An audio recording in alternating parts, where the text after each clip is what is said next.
রাস্তার জামে গাড়িটা আটকেছে, হয়তো সেই কারণে আমার গাড়িটা ভেঙেছে ওরা। তবে একটা কথা বলি, গাড়ি ভেঙে আরাবুল ইসলামের উপরে আক্রমণ করে আরাবুল ইসলামকে তৃণমূল থেকে হটানো যাবে না। যেহেতু অভিষেক বন্দ্যোপাধ্যায় মমতা বন্দ্যোপাধ্যায়ের নেতৃত্বের প্রতি আস্থা রেখে আমি যতদিন বেঁচে থাকবো ততদিন তৃণমূলের ঝান্ডা, মমতা বন্দ্যোপাধ্যায় অভিষেক বন্দ্যোপাধ্যায়ের নির্দেশ আদেশ মেনে ততদিন আমি চলবো। যারাই গাড়ি ভাঙুক আর আমার উপরে আক্রমণ করুক, এটা পরিকল্পনা করে করেছে।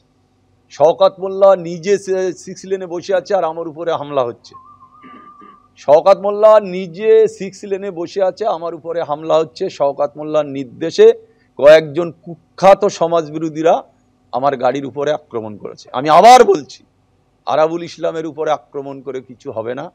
আরাবুল ইসলাম যতদিন বেঁচে থাকবে, মমতা বন্দ্যোপাধ্যায় অভিষেক বন্দ্যোপাধ্যায়ের নির্দেশ মাথায় করে ততদিন তৃণমূলের ঝান্ডা ঘাড়ে নিয়ে বহন করবে।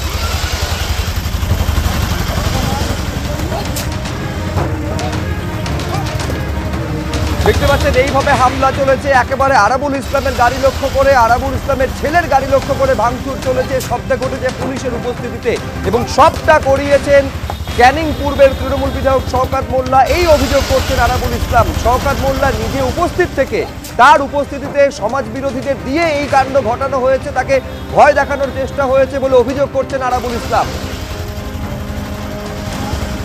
শুধু তাই নয়, আরো অভিযোগ করছেন আরাবুল ইসলাম যে লাঠি তো ছিল, এমনকি বোমা পর্যন্ত ছিল, অস্ত্র ছিল। তৃণমূলের প্রতিষ্ঠা দিবসের মতো পবিত্র দিনে আমি আক্রান্ত হলাম, দোষীদের শাস্তির দাবি করে এই কথা বলছেন আরাবুল।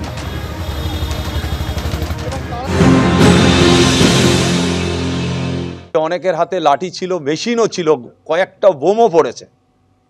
আজকে যেখানে শওকত মোল্লা যাচ্ছে সেখানে গন্ডগোল হচ্ছে। এর আগে আপনারা দেখেছেন আলতু লালবাবু মোল্লার গাড়ি ভাঙা হয়েছে। আজকে প্রতিষ্ঠা দিবসে আমরা নেতৃত্বর কথা শুনে আজকে প্রোগ্রাম করেছি। তাই আমরা বলতে চাই যে যে যাই করুক, যে যাই আক্রমণ করুক, আজকে একটা পবিত্র দিনে আমার উপরে আক্রমণ করা হয়েছে। আমি শুধু বলবো প্রশাসনকে, অবিলম্বে যারা দোষী তাদের অবিলম্বে দৃষ্টান্তমূলক শাস্তির দাবি করছি।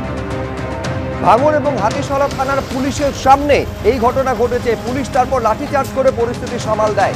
জেল মুক্তির পর আরাবুল ইসলাম ফেরার পর থেকে ভাঙড়ে মাথা চারা দিচ্ছে তৃণমূলের কোন দল। আজকে যখন পতাকা উত্তোলন করতে যাচ্ছেন তখনই আরাবুল ইসলামের ওপরে এই হামলার ঘটনা ঘটে। বাকযুদ্ধ থেকে শুরু করে হাতাহাতি, বিগত কয়েকদিনে কোনো কিছুই বাদ যায়নি। তৃণমূলের প্রতিষ্ঠা দিবস ছিল আজ, আপনারা জানেন। সেখানে হাতিশালার ওয়ারি এলাকায় পতাকা যখন তুলতে যাচ্ছেন আরাবুল ইসলাম, ঠিক তখনই এই ঘটনা ঘটেছে। অশান্তির আঁচ আগে থেকেই পুলিশ পেয়েছিল এবং পুলিশের উপস্থিতিও ছিল। পুলিশের উপস্থিতিতে এই কাণ্ড ঘটল।